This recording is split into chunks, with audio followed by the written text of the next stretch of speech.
இனமான தமிழ் உறவுகளுக்கு வணக்கம். தமிழகத்தின் முதலமைச்சர் அம்மையார் ஜெயலலிதா அவர்களை பற்றி, அவர்களின் மரணத்தை பற்றி வினா எழுப்பி நாம் பகிர்ந்திருந்த ஒரு காணொளி உலகம் முழுக்க இருக்கக்கூடிய தமிழர்களால் பார்க்கப்பட்டிருக்கு, பகிரப்பட்டிருக்கு. நாம் அந்த காணொலியை பகிர்ந்ததற்கான நோக்கம் என்னன்னு கேட்டீங்கன்னா, ஒரு மாநிலத்தின் முதலமைச்சராக இருந்த ஒரு பெண்மணியின் மரணம் என்பது இருட்டடிப்பு செய்யப்பட்டிருக்கிறது. ஒரு மருத்துவமனை நிர்வாகம் நினைத்தால் எதை வேண்டுமானாலும் செய்யலாமா? நாளைக்கு இதே நிலைமை அவங்க கூட இருக்கிறவங்களுக்கோ அல்லது இந்த கட்சியில் இருக்கக்கூடிய அமைச்சர் பெருமக்களுக்கோ அல்லது காவல்துறை அதிகாரிகளுக்கோ வந்தா இதுக்கு என்ன ஒரு முடிவு என்கிற ஒரு பொதுநலத்தின் அடிப்படையில தான் அந்த வினாவை எழுப்பியிருந்தேன், அதை பகிர்ந்திருந்தேன்.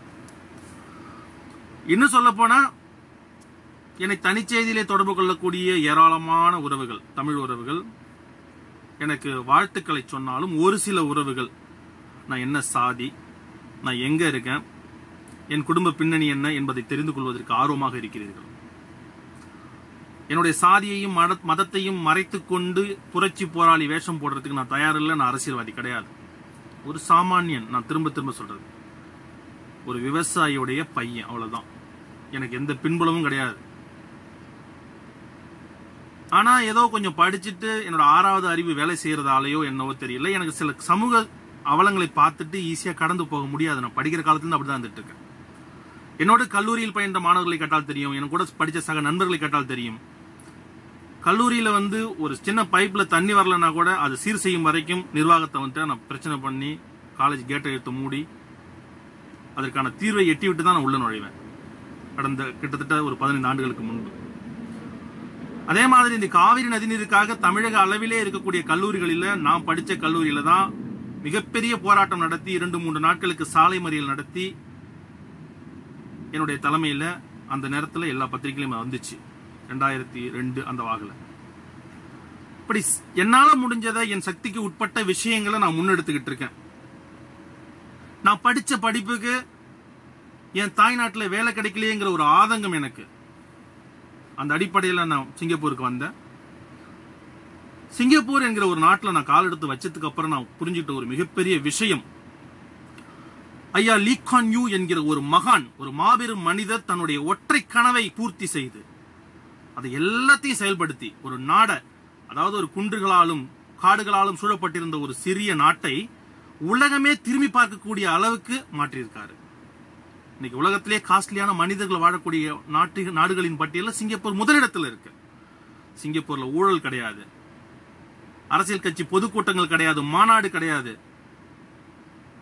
தேவையற்ற பிரச்சனைகள் கிடையாது, பாலியல் குற்றங்கள் கிடையாது, திருடு கிடையாது, கொலை கிடையாது. இதெல்லாம் ரொம்ப ரொம்ப குறைவாக நடக்கக்கூடிய ஒரு நாடு.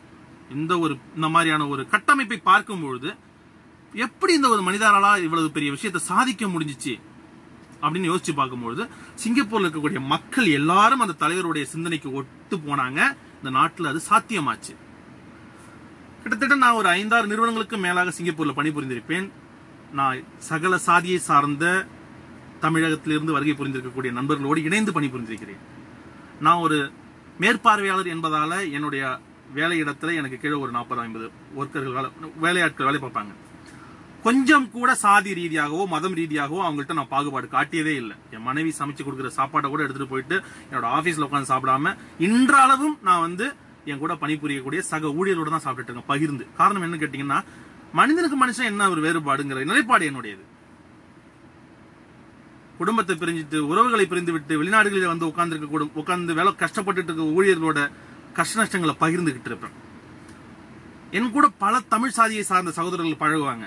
அம்பேத்கரை பற்றி பேசுவார்கள், ஐயா முத்துராமலிங்க தேவர் அவர்களின் வீரத்தை பற்றி பேசுவார்கள், கட்டபொம்மனை பற்றி பேசுவார்கள், இமானுவேல் ஐயாவை பற்றி பேசுவார்கள். இப்படியாக தமிழகத்திலே சாதிய ரீதியாக இருந்தாலும் மிகப்பெரிய சாதனை படைத்த தலைவர்களை பற்றி எல்லாம் என்னிடம் சொல்லும் பொழுது, அவங்கெல்லாம் எப்படி தலைவர்களா உருவானாங்க என்கிற ஒரு வினா எனக்குள் எழுந்தது. மக்களுக்காக குரல் கொடுக்கிற யாரும் நிச்சயமா வரலாற்றில் இடம்பெறாம போக மாட்டாங்கிற ஒரு உணர்வு எனக்குள் தோன்றியது. அந்த அடிப்படையில என் கண்ணுக்கு எதிராக ஏதாவது தப்பா பார்த்தனா அதை கேட்பேன். சிங்கப்பூர் சாலையில் நடந்து போகும்போது என் கண்ணுக்கு எதிராக ஏதாவது குப்பை கடந்தா எடுத்து அது குப்பை தொட்டில போடுவேன் நான். ஏன்னா எனக்கு வாழ்வு கொடுத்த நாடு இது. ஒரு மனுஷன் எப்படி வாழணுங்கிறதுக்கு எப்படி இருக்கணுங்கிறத போதிச்ச ஒரு நாடு சிங்கப்பூர். அந்த நாட்டுக்கு நான் இதுவரைக்கும் விசுவாசமா இருக்கணும், அந்த நாட்டோட சட்டத்திட்டங்களை மதிச்சு நடக்கணுங்கிறதுல 1% கூட நான் பின்வாங்கினது இல்லை. அதை இன்னைய வரைக்கும் கடைபிடிச்சிட்டு இருக்கேன். சகல செல்வ வசதிகளோடும் சகல வசதிகளோடும் இருக்கக்கூடிய ஒரு நாட்டில் வாழ்ந்துகிட்டு இருக்க நான் என் தாய்நாட்டை நினைச்சு பார்க்கும்போது, அங்க நடக்கக்கூடிய கேலி கூத்துக்களை பார்க்கும்போது அதை கண்டும் காணாம போக என்னால முடியல.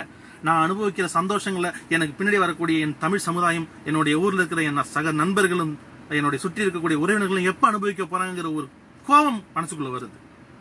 அதனோட அடிப்படையில தான் என்னுடைய கேள்விகள் அமையுது. எவ்வளவு அழகா தமிழகத்தில் ஒரு ஆட்சி அமைக்கலாம், ஆட்சியை நடத்தி இருக்கலாம்.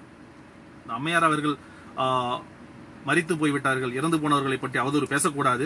ஆனால் அவர் ஆட்சி காலத்திலே எதிரிகளை பழிவாங்குவதற்கும் அவர்களை கைது செய்து சிறையில் அடைப்பதற்கும் தான் காலத்தை வந்து செலவழிச்சாங்க. அதனுடைய விளைவு தான் இன்னைக்கு எந்த தலைவரும் வாயை திறக்கல அவங்க மரணத்தை பத்தி. போன வரைக்கும் சரிதான் அமைதியா இருக்காங்க. இன்னைக்கு அந்த அம்மையாருக்கு நடந்த ஒரு நிகழ்வு அவர் கூட இருக்கிறவங்களுக்கோ மற்றவங்களுக்கோ நடந்துச்சுன்னா அடுத்தது அப்படின்ற ஒரு எண்ணப்பாட்டின் அடிப்படையில தான் நம்ம கேள்வி எழுப்பிட்டு இருக்கோம். அதை நீங்க பகிர்ந்துகிட்டு இருக்கீங்க. எல்லாருக்கும் இதுல உடன்பாடு இருக்கிறதால தான் பகிர்றீங்க. உங்களுக்கு உடன்பாடு இல்லைன்னா இதை நீங்க பகிர போவது அல்ல. ஆனா நேற்று இரவில் இருந்து பாத்தீங்கன்னா எனக்கு வந்து நிறைய அந்த கிருஷ்ணமூர்த்தி என்கிற வழக்கறிஞர் வந்து தாக்கப்பட்ட செய்தியை வந்து என்னோட தனி செய்திகளுக்கும் வாட்ஸ்அப் செய்திகளுக்கும் அனுப்பிக்கிட்டு இருக்காங்க. சில பேர் என்ன அலர்ட் பண்றாங்களாம். எப்படின்னா அவருக்கு நடந்துருச்சு, நாளைக்கு உங்களுக்கும் நடக்கலாம். நான் திரும்ப சொல்றேன், மனிதனுக்கு இறப்பு என்பது உறுதி செய்யப்பட்ட ஒன்று. அதுல கால இடைவெளி தான் இருக்குமே ஒழிய அதுல மாற்றம் இருக்க போறதில்லை.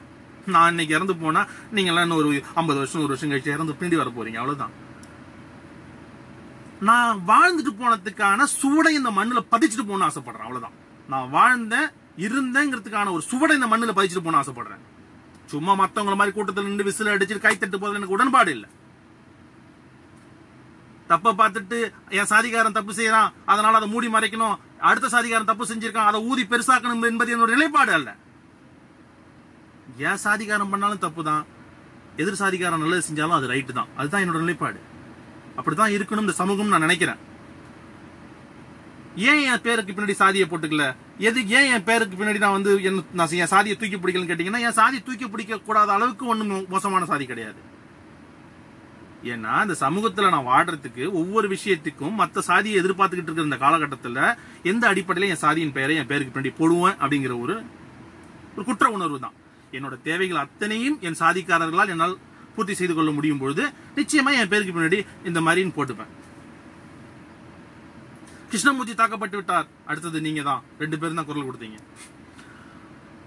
நான் ஒன்னும் என்ன சொல்றது, இப்பவும் சொல்றேன், என்னுடைய சாதியை கேடயமாக்கி என்னுடைய தனிப்பட்ட விஷயத்துல அவங்களை பலிகடாவாக்கிறதுக்கு நான் எப்பவும் விரும்பல. வட தமிழகம் முழுவதும் பறந்து விரிந்து கிடக்கிறது என்னுடைய சாதி. அதை கொண்டு வந்து என்னுடைய சுயலாபத்துக்காக இதில் உள்ள புகுத்த நான் விரும்பல. புரியுதுங்களா? நான் இந்த சாதியை சார்ந்தவன் அப்படின்னு குரல் கொடுத்து என்னுடைய சாதியை சார்ந்த இளைஞர்களை கெட்ட வழிக்கு அழைச்சிட்டு போக நான் விரும்பல. இது என்னுடைய பிரச்சனை. நான் Facebookல ஒரு வீடியோ போட்டிருக்கேன்னா அதனால வரக்கூடிய நன்மைகளையும் தீமைகளையும் நான் தான் எதிர்கொண்டு நிக்கணும். இங்க நீங்க பாக்குறீங்க, லைக் கமெண்ட்ஸ் போடுறீங்க, நாங்க இருக்கோம் உங்களுக்குன்னு சொல்லலாம். ஆனா பிரச்சனை வரும்பொழுது நடக்கக்கூடிய சம்பவங்கள்லாம் பார்க்கும்போது இது எந்த அளவுக்கு சாத்தியம் என்பது எனக்கு தெரியல. அதுக்கும் துணிஞ்சுதான் பேசிக்கிட்டு இருக்கோம், பின்வாங்கல. யாரையும் கார்னர் பண்ணணும், அவங்கள வந்து இதுக்கு காரணம் நீங்க தான், இந்த கொலையை நீங்க ஏத்துக்கணும் நான் யார்கிட்டையும் போய் சொல்லல. அவங்க கிட்டே நீதி கேட்கிறேன். எங்க அம்மாவையும் என்னோட அம்மாவோட சகோதரியும் ஒரு மருத்துவமனைக்கு போகும்போது என் அம்மாவுக்கு ஏதாச்சும் ஒரு நிகழ்வு நடந்து விட்டா எங்க அம்மாவோட தங்கிட்டு தான் நான் கேட்க முடியும், என்னமாச்சு சொல்லுங்க, நீங்க தானே கூட இருந்தீங்கன்னு. அந்த அடிப்படையில தான் நான் கேள்வி கேட்கிறேன். அதனால அந்த சாதிக்கே நான் எதிரானவன்லாம் கிடையாது. இன்னைக்கு என்னுடைய ஒவ்வொரு செயல்பாடுகளுக்கு பின்னால் இருக்கக்கூடியது அந்த சாதியை சார்ந்த சகோதரர்கள் தான் என் கூடவே இருக்கிறாங்க. இன்னைக்கு மன்னார்குடியை சேர்ந்தவர்களாக இருக்கட்டும், தஞ்சாவூரை சார்ந்தவர்களாக இருக்கட்டும், பட்டுக்கோட்டை வரத்தநாடை பகுதியை சேர்ந்த சகோதரர்களாக இருக்கட்டும், இன்னைய வரைக்கும் சகோதரத்துவத்தோடு என்னோட நான் செய்யற ஒவ்வொரு செயல்களும் நீங்க நல்லதுதான் செய்றீங்க அண்ணன் அப்படின்னு சொல்ற மாதிரி. நான் தப்பா பேசியிருந்தா உங்க காலில் கிடக்கிற செருப்பை கேட்டு என்ன அடிச்சாலும் வாங்கிட்டு போறவன் நான் செய்யறது சரிங்கும் போது 1% கூட இறங்கி போக மாட்டேன்.